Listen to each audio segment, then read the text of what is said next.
Welcome to Fly on the Wall podcast. I'm your host, Chris Sonksen, CEO and founder of Church Boom. Here you get to sit in on a live coaching session as I coach pastors through the ministry challenges we all face. If you find this podcast helpful, please make sure to like, subscribe, and share. Hey everyone, welcome to the podcast today. We're talking with my good friend, Nate. This guy's an incredible leader. And we're talking about how to become gravitational and attractional as a leader. That's such an important part.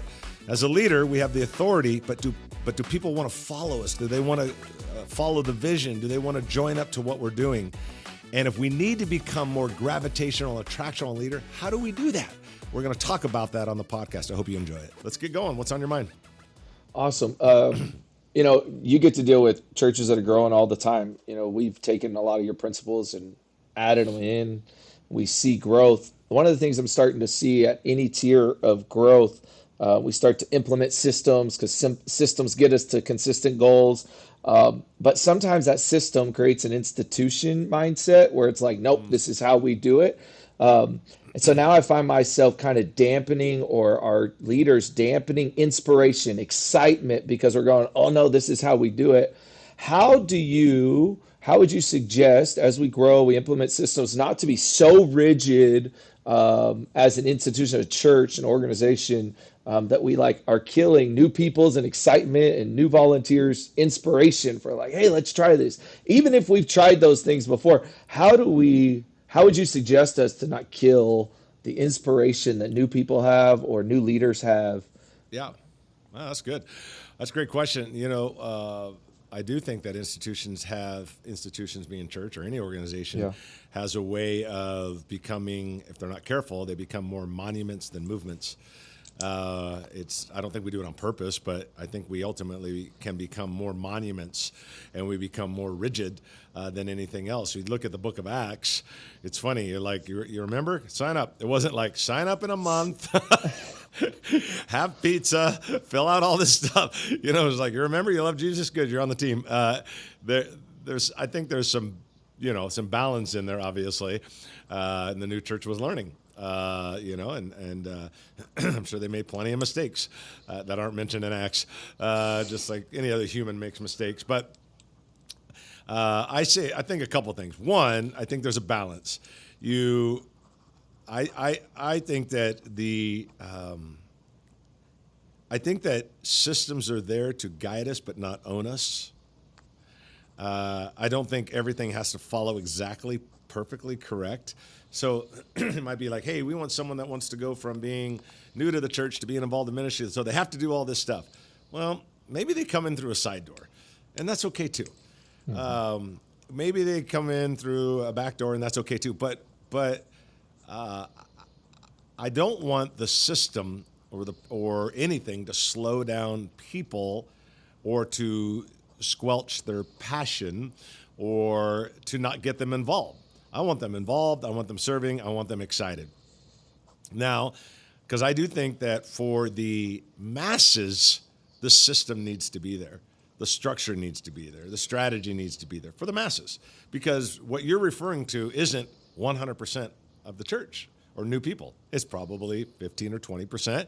And 15 or 20% sound like a lot. But when you look at 100 people, it's 15 people that are probably less that are, in that category. The rest do need a system to follow through. They do need a structure that they go through. And so I do value it. I live by the strategies. I love the strategies, but I don't want the strategies to own me because I don't want it to squelch that percentage of people that are serial entrepreneurs and want to come in. They're excited. They want to add value to the church. Now, if they want to try something that we know doesn't work, it's not our culture, the answer is no. I'm not going to waste a bunch of time and energy on things that's like, look, you're new and we've done this. This is the way, but I don't want to squelch their energy. But yet on the other hand, I don't want to bow to their whim in order to make them happy, if you will. I think we do that a lot in church, where we bow to someone's whim, in order to make them happy or in order to not squelch their energy. But the reality is like, it's heading down a path that is not going to work. You've already been there. And if it doesn't line up with your heart, passion, direction, vision, then the answer is no. The answer is no. So again, I would answer it as like my thought is it's not a monument, it's a movement. It for the masses, people need a structure and strategy to go through. It's like a lot of people go to college. But a lot of people that do extremely well didn't go to college at all. It just wasn't for them, but they didn't need it. They just didn't go, and look what happened for their life. They've done amazing things. But the masses go to college. The masses get a degree. The masses go find a job with that degree. And then there's those few that don't.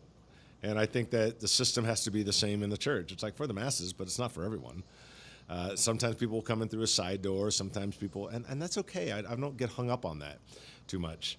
And I wouldn't allow anybody to get hung up on that. But I'm not going to bow when a new person is like, we're going to do this. And they're all excited. I'm like, I don't want to squelch their energy, so we're just going to do it. Even though it goes against our vision and we know it's not going to work and it's going to cost us a bunch of money. No, I'm not doing that. So I don't know if that helps, but that's kind of the way that I view that. No, that makes sense. Again, we're all about people, so that reminds us that we're all always about people and don't want to get in the Right. way of what God's doing. Right. Yeah, God's doing in people.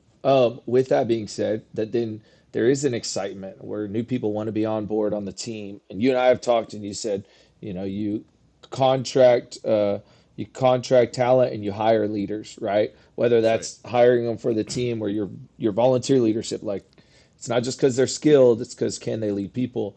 What is one of those characteristics that you would say this is a must, a characteristic of a leader? If you're going to say there's one thing that every leader should have, what do you call that?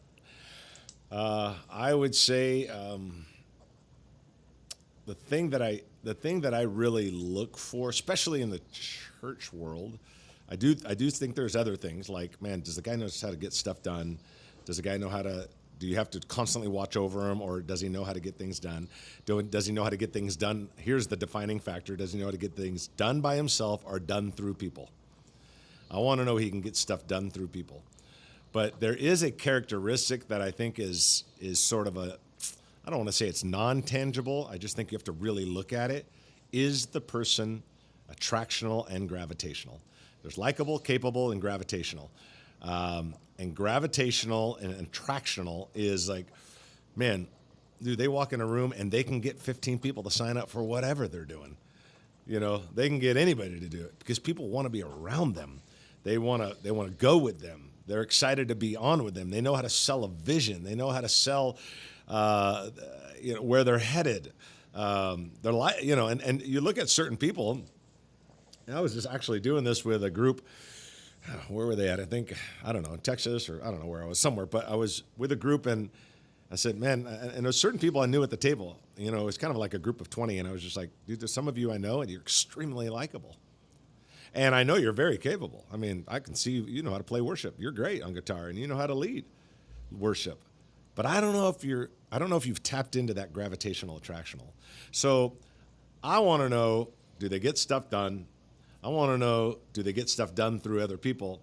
And I want to know, above anything else, I don't know if I call it the number one thing, but do they have that gravitational ability? Because if they don't have the gravitational attractional ability, they will by default be more doers than leaders.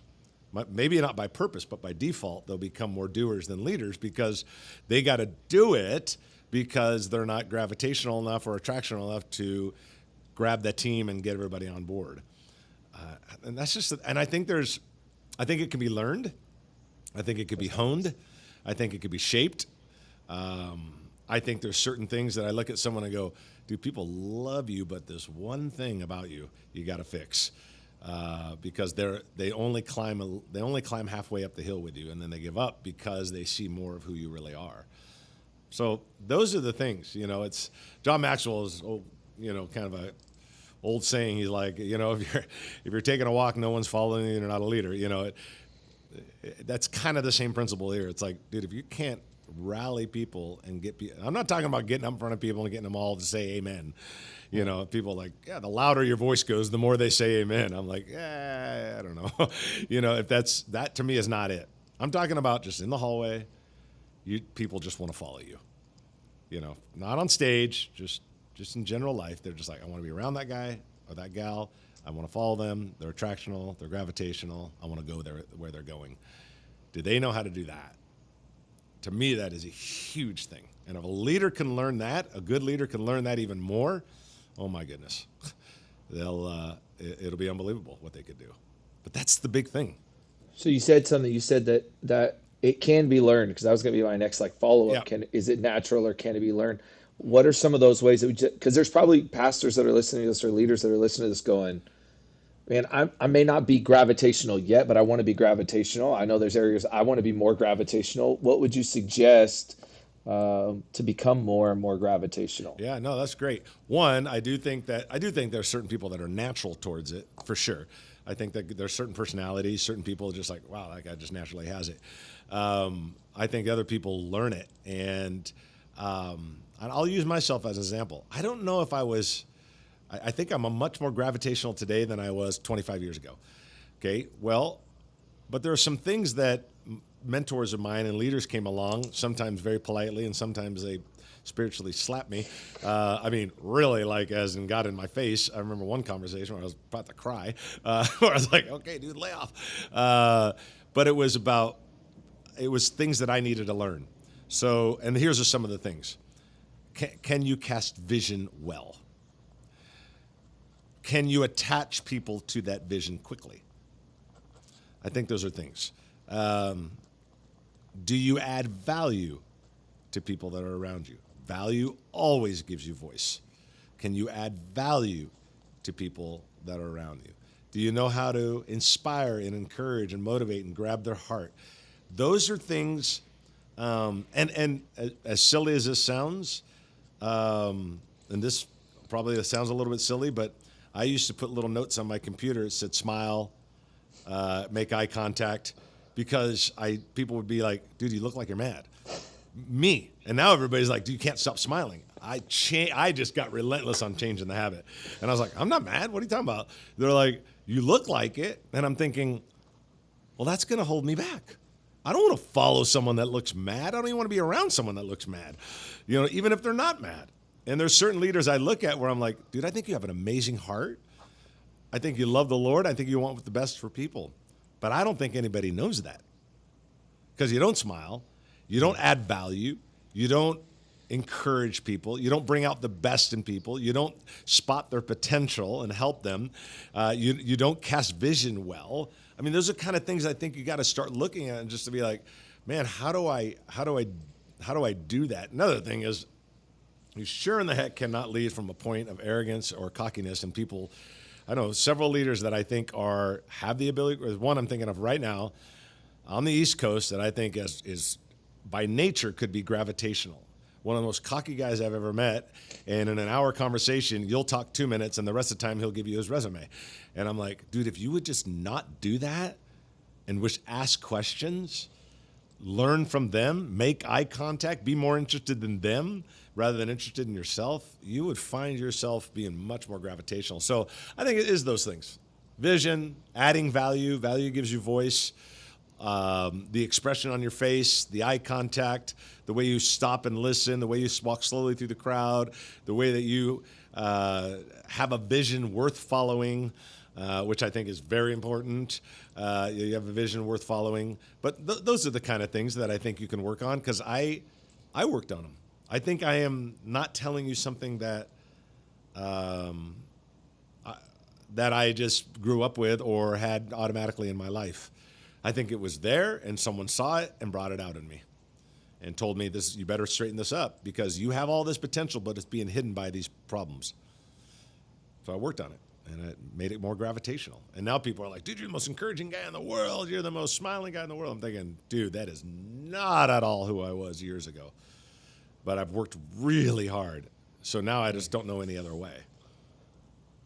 That's good. So, That's encouraging to know. That's encouraging to know that we can work on it. Yeah, absolutely we can. Yeah. So I'm at a divide with staff. I've got new hires that are excited, and I've got people that have been on board before I was on board.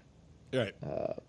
And so here's what I have this excitement and tiredness.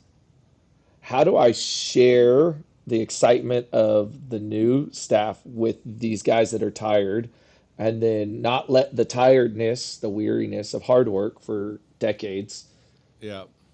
kill the excitement of the new hires. Um, Well, let me ask you, these older hires, maybe an old in mhm. age, I don't know, whatever, but the former hires, or however you want to say it, is there anything in them? I don't know how many there are. Let's call it 5 of them. Is there anything in Mhm. the 5 that you look at and think they've lost a little bit of passion? They've lost a little bit of drive. The calling has turned in more to a career. Is, is there an issue on that side first? Because I think that's an important part, because the new will in some cases follow the old and become like them. Oh, I guess if you can get away with that here, then I guess you can get away with it here. Or I didn't know you could just be late. Or I didn't know that you had to really drive hard. I thought like they can become like them. So my question is, do you think any of the 5 you look at and think, not questioning are they good people, not questioning do they love the Lord, I'm not questioning any of that. I'm looking at it thinking, have they lost something that you don't want anybody else to pick up?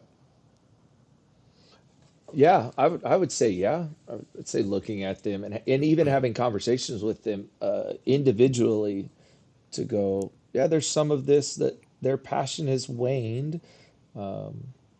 And I would even sit and go, I could understand that, Yeah, but I don't want to keep that. right, Um, right. so then it's that question of, okay, how do you transition people while honoring them and helping them find a passion again? And then you're leading another team of like super excited people that lack wisdom, just wisdom through experience. They have some wisdom, but they're like, oh, I just want to try everything.